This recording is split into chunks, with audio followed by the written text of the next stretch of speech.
feels different when I'm doing my master's because there's a requirement that I have to register with the HPCSA as a student psychologist.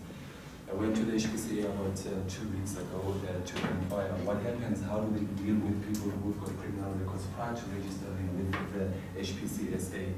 And what transpired out of that meeting was not very clear. To me, it felt like this case was unprecedented. Nobody has ever come before to say that I have got a criminal record and I would like to register with HPCSA.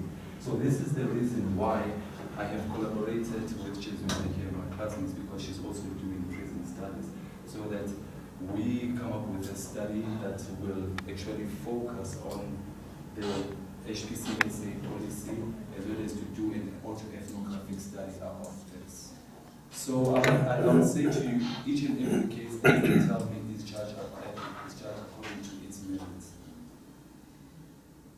I think, so can I just ask the question, I mean, with the health professionals, I mean, there's a whole range of health professionals that register with their council. Is it specifically looking at psychology students, or are they looking at medical students, laboratory students, nurses? Do they just have a blanket policy that if you have a criminal record, you can't register? Well, it mentions health practitioners. It says health practitioners. So pretty much anyone that would need that registration to practice, they're saying no, sorry. Yes, and the sad thing about this is that we have got perhaps maybe hundreds of students in prisons who are studying towards psychology. Little do they know that they're going to face this obstacle going forward. Yeah. So what I said was that I am going to pursue this, but I'm not pursuing this because it affects me directly. I'm doing this to help those who are coming behind me. You know, I think this also speaks to what Kyla said, was how our system is, they talk about rehabilitation and they talk about all those pretty things, but in effect what happens is there is still a lot of retribution afterwards even. And in my mind, if someone goes to prison, they are rehabilitated, then they're rehabilitated. Then why are these barriers after the rehabilitation process? Why can't they register? Why can't they? It's not like Bongi has been registered before and then had a transgression. It's a first-time registration. So I think it speaks to the system of retribution versus rehabilitation. And that you're punished forever. Yeah. You haven't done your time and Exactly. yeah. If Bongi, after his meeting with the professional board, we had a brief conversation. If I remember correctly, Bongi met with the person sitting in the psychology chair in the professional board, and that person invited Bongi to work on this. So, in other words, to take this on. It wasn't made with a stay away. It was let's do something about it. So yes. And since it's within psychology, later on I want to just talk a bit about psychology and the SciSci conference coming up in September, our annual conference, and I've mentioned it on previous platforms that this year we want to take a symposium on prison studies. So today sort of fit in with that as well. And this could then be, well, this will then be one of the topics for discussion at that symposium. As I said, educate the public. Yeah.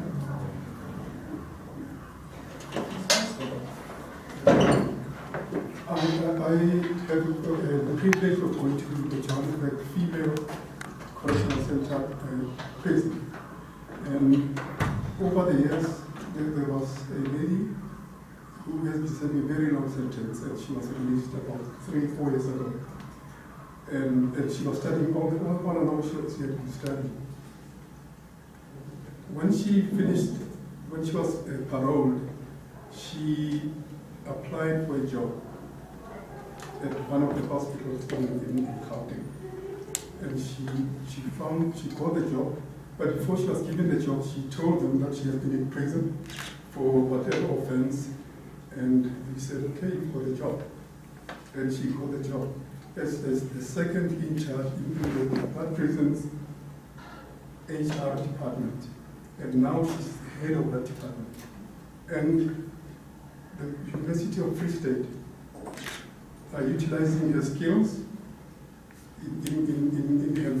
field of study. Someone inside Parliament is pestering her every month to say, look, we want to hear.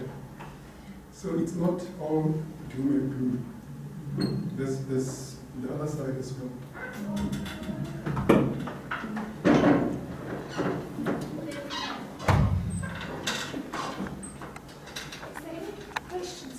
I would like to add something. It's a bit from a different angle. It seems like we are in a very unforgiving life, a world. If you take anything where people have to be rehabilitated, it doesn't matter if they are rehabilitated, you kind of have this thing that people won't accept anymore. That's not said, but you're excluded from certain things. And I think in terms of some offenders, people who maybe were drug addicts and they're rehabilitated, there's always this thing, people who are being liquidated. If you're young enough, they don't liquidate you, they follow every step of your life, and even if you get a job, they take a percentage of your money. You have to pay them back. You never really forgiven for this mistake you are making. And I know a person, he's a doctor who lost everything because he invested in things that just didn't work. He got rehabilitated, and when his daughters and accountant wanted to re-register him at SARS, he was on their system as being dead. And they corrected everything, he was rehabilitated, but he can't get a loan in South Africa. So it's a bigger problem, I think, as well, of an unforgiving community. Adding up on that, I think what you guys are doing is excellent. I mean, like she mentioned, is you need to educate the public. I think this is a start to actually with educating the public, letting them know about what this is about, you know, the exofinance. So I think what you're starting here is excellent. I hope you grow it. Yeah, and one other thing that I'm pursuing in my master's degree is that I've decided for my master's proposal and dissertation, I've decided to focus on recidivism, which I think is one of the most pressing societal issues facing South Africa today. And with that, I hope to explore and discuss them in terms of understanding what recidivism is all about, and then how can we be able to tackle it, because it is one of the most pressing issues. You know, I've come to experience that I had friends, some of them are acquaintances whom I know in prison, and you find that within the next maybe 6 to 12 months of having been released, the person has relapsed and gone back to prison again.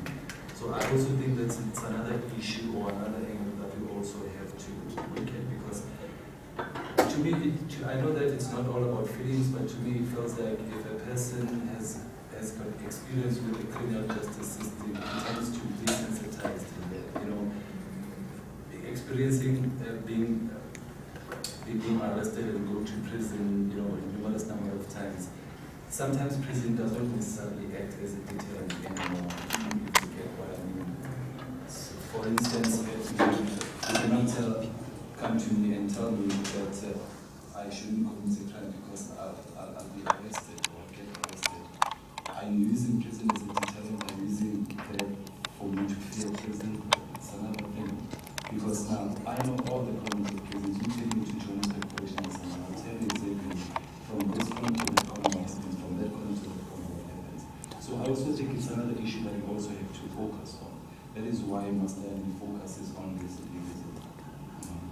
So the things that personally would bounce off my place, and because I would need help in terms of completing the study, like Carien said in the introductory section, I intend to use storylines in terms of eliciting data from the participants themselves, because I believe that those who are the true experts of this condition, that is the recidivists, they will be able to shed some light in terms of what are the influences or what influences them to recidivates. I just want to say on that, I also had a friend that every time he would be in prison and then he'd come out and he'd even live with us and we'd find him a job and he'd be so happy to be out, and normally like 6 months down the line. And it was probably about 3 or 4 times. It just kept on happening. And every time I'd ask him why, like, what is it that you're lacking here, he could never tell me. And it just always ended up back there.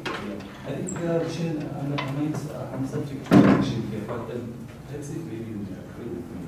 Some of the things that usually happen in prison is that you went for 14 years, I spent 10 years in prison, and you know exactly when you set your foot in prison that there are rehabilitation programs that you're supposed to enroll for, but then they are not a priority. They only become a priority when you're about to be released on parole, because when you go for parole, when you sit in front of the parole board, they will inquire whether or not you've attended those programs. And if you haven't attended those programs, then clearly, sometimes you are not being placed on parole until such time that you've attended those programs. Now you see what happens. Now, offenders tend to use the rehabilitation programs as a way out. You know, sometimes rehabilitation programs are not offered from the first go when the offender sets his foot in prison. So sometimes they wait until the offender is about to finish his sentence. And you see, rehabilitation, adaptive rehabilitation can take place within about 3 to 4 months from being placed on parole, because during that time when you are left with perhaps maybe 6 months or even maybe under a year, you get so preoccupied with the outside life. Like Edna correctly pointed out here, things change. When you go outside, you find that things have completely changed. You've already completely changed yourself, but maybe you are not aware. But then as soon as you step out, you see that things have definitely changed. So you get preoccupied in terms of what are the expectations. And remember, where you used to sleep, you're not going to sleep there. Somebody has taken that place over the years. So you need to start all over again. So it becomes a real humdinger. So these are some of the challenges that we face. Are there any rehabilitation centres, support centres outside prison, like NA for drug addicts that prisoners can attend on a weekly basis or daily basis, where they get medals or something to say, I've been here today? Yeah, we've got NICRO. It's an organization that basically looks at offenders who